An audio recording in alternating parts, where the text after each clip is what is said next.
Bonjour Manuel. Bonjour. Merci beaucoup d'être avec nous ce matin. Donc, comme tous les chefs de parti, vous êtes conviés à l'Élysée à 10h30 pour évoquer la situation en Ukraine avec Emmanuel Macron.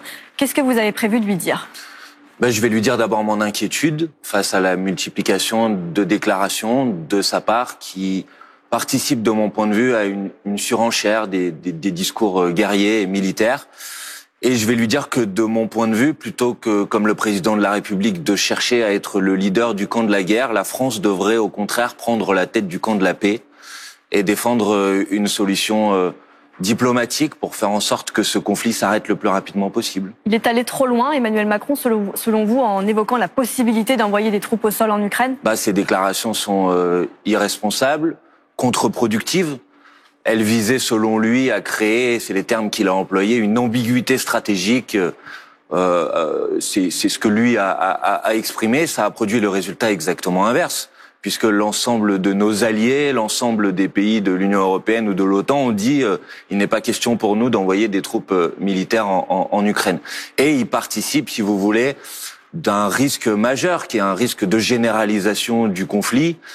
Or, il me semble que quand on est face à une situation aussi dangereuse, aussi grave, il faut être raisonnable, il faut faire attention à ce qu'on dit, il faut être prudent. Et donc, je pense qu'effectivement, ces déclarations sont des déclarations très dangereuses. Donc vous dites pas d'issue militaire possible, il faut dialoguer, mais est-ce qu'on peut encore espérer dialoguer avec Vladimir Poutine ? Mais on n'a pas le choix. Bien sûr qu'il faut soutenir l'Ukraine face à une agression russe qui est inacceptable et qui est une violation du droit international. Mais je pense que la voie militaire est une impasse. Et je pense donc qu'il faut créer les conditions pour mettre l'ensemble des acteurs autour de la table. Il faut appuyer les initiatives qui ont été prises par d'autres pays dans le monde qui ont voulu mener des négociations pour faire en sorte que la guerre s'arrête, tout simplement, qu'il n'y ait pas encore plus de morts côté ukrainien, qu'il n'y ait pas encore plus de morts côté russe. Ce n'est pas facile, je ne dis pas que c'est facile.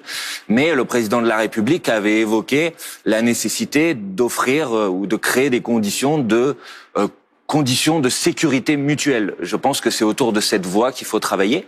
Et puis je crois aussi qu'il faut s'engager, c'est la proposition que nous avions fait avec Jean-Luc Mélenchon déjà dès l'élection présidentielle dernière, vers la convocation d'une conférence internationale de sécurité au niveau européen sous l'égide de ce qu'on appelle l'OSCE, qui est le cadre légitime pour le faire. Mais ne serait-ce que négocier avec Vladimir Poutine, ça serait lui donner raison, non ? Non, je ne crois pas, justement. Et si on veut avoir un débat raisonnable et sérieux sur ce sujet, il faut accepter l'idée que la voie diplomatique ne veut pas dire céder à l'ensemble des exigences ou des revendications de Vladimir Poutine.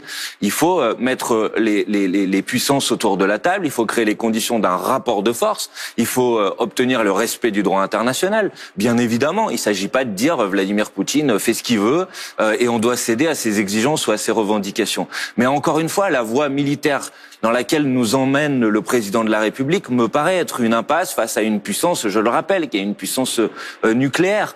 Donc c'est très dangereux de rentrer dans cette voie et je pense que les Françaises et les Français sont légitimement inquiets. Et moi, si je me rends à cette réunion tout à l'heure, c'est pour faire part de cette inquiétude et pour dire que la France doit prendre la tête du camp de la paix à l'échelle internationale. Voilà ce que la France devrait faire. Donc vous allez demander finalement à Emmanuel Macron de reprendre le dialogue avec Vladimir Poutine ? Je vais lui demander de prendre des initiatives diplomatiques au niveau international avec d'autres puissances, en particulier les pays du Sud, qui peuvent contribuer de la création d'un rapport de force pour obliger le pouvoir russe à venir à la table des négociations. Et je veux dire aussi que j'ai l'intention également d'évoquer d'autres situations internationales. Bien sûr, il y a la situation en Ukraine qui est extrêmement difficile, mais je crois qu'il faut dire aussi des choses sur ce qui se passe à Gaza. Tout à fait. Il y aura un débat la semaine prochaine à l'Assemblée nationale sur l'Ukraine le 12 mars. Ce sera quoi la position du groupe, la LFI ? Écoutez, pour l'instant, on ne connaît pas exactement l'accord sur lequel les parlementaires vont être amenés à se prononcer.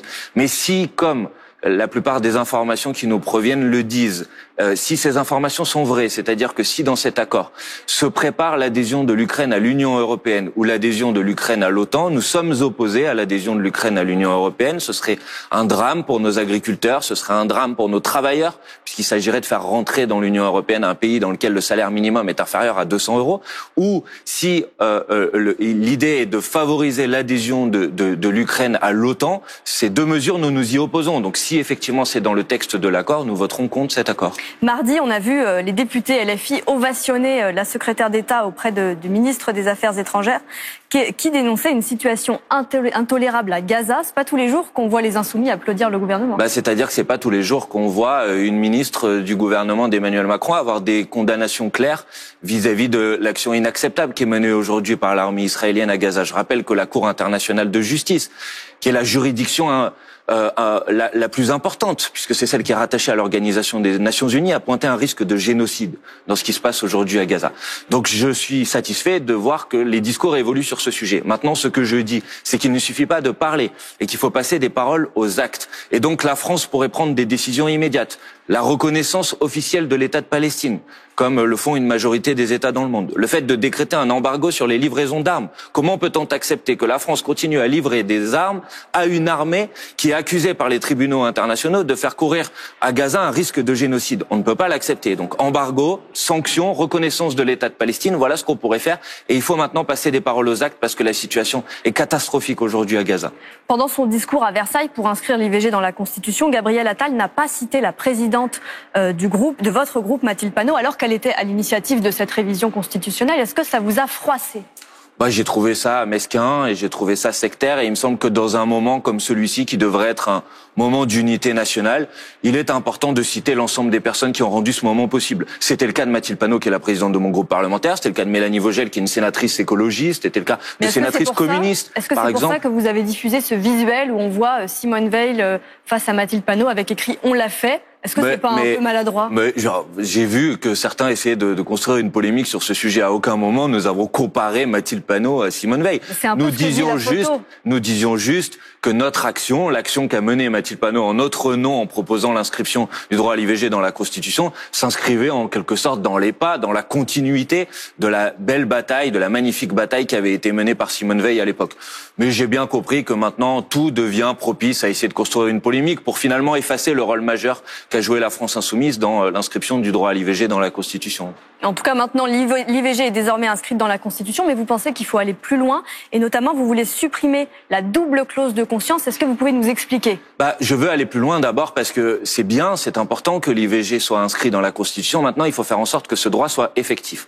Or, aujourd'hui, vous avez par exemple une femme sur 4 ou une femme sur 5, ça dépend des statistiques, qui sont obligées de changer de département pour pouvoir avoir recours à l'IVG. On a eu, je crois, dans les 15 dernières années, 130 centres dans lequel on peut avoir recours à une IVG qui ont été fermés. Donc il faut aller plus loin. Et donc il faut essayer de s'attaquer aux obstacles qui rendent ce droit non effectif. Or aujourd'hui, effectivement, il existe une double clause de conscience. C'est-à-dire que les médecins ont le droit d'utiliser cette clause de conscience pour refuser de recourir à un acte médical quel qu'il soit. Mais par ailleurs, il y a une clause spécifique sur la question de l'IVG. D'un point de vue symbolique, nous pensons que cette clause spécifique stigmatise en quelque sorte cet acte. Et donc il faudrait effectivement lever cette double clause de conscience. Juste une dernière question. La liste de l'Union populaire a été dévoilée hier et apparaît sur cette liste la médiatique juriste franco-palestinienne Rima Hassan en 7e position sur la liste. Est-ce que ça a fait l'objet d'un débat?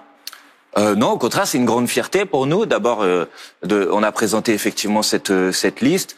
Rima Hassan est une juriste en droit international. C'est une femme qui a un parcours extraordinaire, assez singulier, puisqu'elle a grandi, elle, dans un camp de réfugiés palestiniens en Syrie. Et elle porte une orientation, une proposition, une vigilance particulière sur la question des camps de réfugiés et sur le besoin, la nécessité de construire une paix juste et durable au Proche-Orient. Et donc je pense que sa présence sur cette liste dit aussi notre préoccupation et notre revendication que notamment dans la campagne des élections européennes, on fasse en sorte d'aller vers la paix tout simplement au Proche-Orient, qui dans un conflit qui a duré malheureusement depuis bien trop longtemps. Et je pense qu'elle portera avec nous cette aspiration. J'en suis très fier et je suis reconnaissant qu'elle ait accepté notre proposition de figurer sur cette liste. Merci beaucoup Manuel Bompard d'avoir répondu à nos questions ce matin.